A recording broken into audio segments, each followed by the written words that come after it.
Hey guys, Wandering Shell here. Once again, we're doing Ninja All-Stars, this time with Hanzo.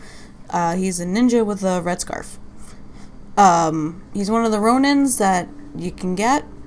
There's not much to him. He is a ninja with a red scarf and belt.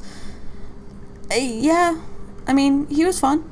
He was a fun little character. I did Dragon Red for the red scarf. And it was a lot. I even had to take him off the little holding thing I have. I had to take him off just so I can get underneath it.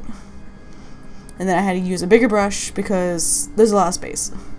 I use the smaller brushes for closer to the character, like right here. And then when I have plenty of space, I'll use a bigger brush. So it makes it a little bit easier for me. It goes a little bit faster for you. Like this. Whee! So you can do Necromancer Cloak for the black instead of matte black, because when you do matte black, it doesn't soak up the tone very nicely. So there's a lot more you have to get done. But he is a ninja and he has a bright red scarf. I really wanted to make that pop, so I stuck with the black.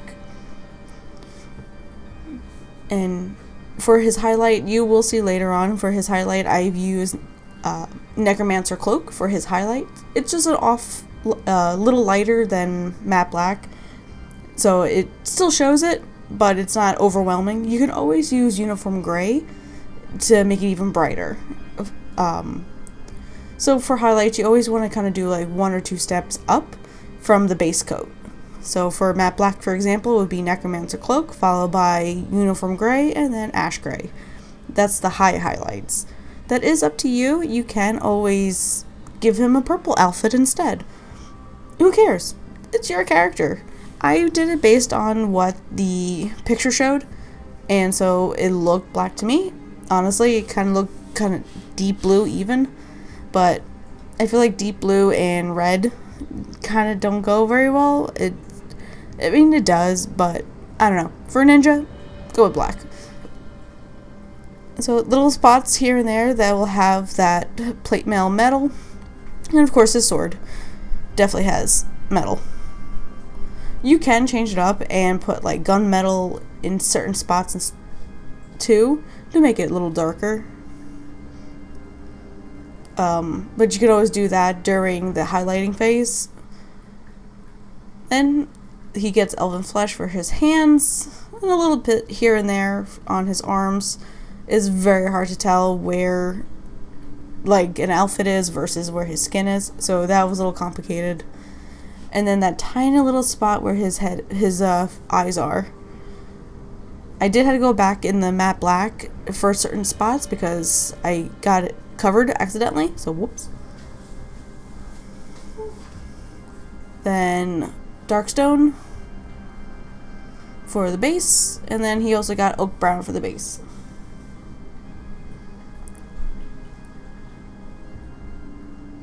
And of course, after doing that, it's time for the tone. So this is the flesh wash. Again, this is super fast, so sorry about that.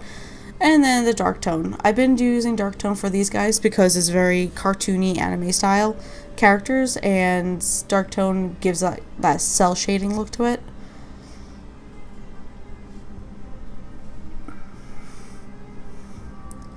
And then go back with the highlights. So basically repainting the red, anything that's raised gets a new coat of paint. So you can see it right there. The indents don't get anything.